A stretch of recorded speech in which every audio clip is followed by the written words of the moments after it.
केवल दुनिया में एक ही नदी है, ताप्ती नदी, जिसने क्रोधासुर से कहा था कि जब मैं कृष्ण का मनन चिंतन कर रही थी, जब मैं कृष्ण को भीतर उतार रही थी, जब कृष्ण का मैं स्मरण कर रही थी, उस समय पर क्रोधासुर तेरा जन्म हुआ, उस समय पर तू आया, तेरा असर सब पर पड़ेगा।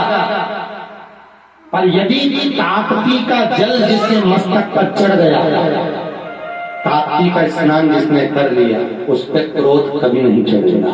ये ताप्ती का, और ताप्ती के स्नान का भी अलग महत्व है। ताप्ती के स्नान का भी अलग महत्व वर्णन कि ताप्ती का जब जब स्नान किया जाता है तो हाथ में 7 चावल के दाने लिए जाते,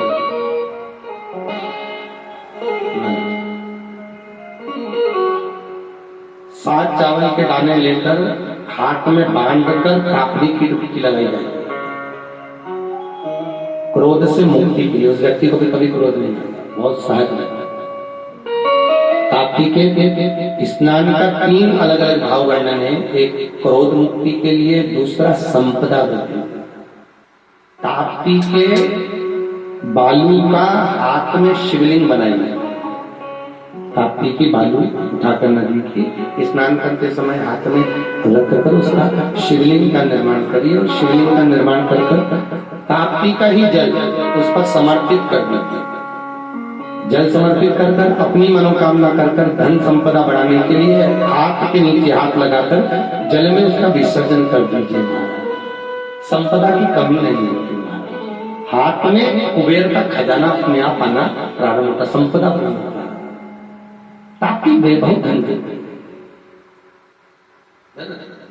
तीसरा, ताप्ती रोग मुक्ति देती है। महाराज, कोई बहुत बड़ी बीमारी यदि आपको हो गई है, बहुत कष्ट में है, बहुत कष्ट यदि आपको हो रहा है, तो ताप्ती, यदि बुखार तेज हो गया है, कोई शरीर में कष्ट ज्यादा हो गया है, तो ताप्ती के जल में वस्त्र को भिगोकर ऊपर से नीचे उसको ओढ़कर 3 बार झटका दीजिए, 10 मिनट के अंदर बुखार उतर जाएगा।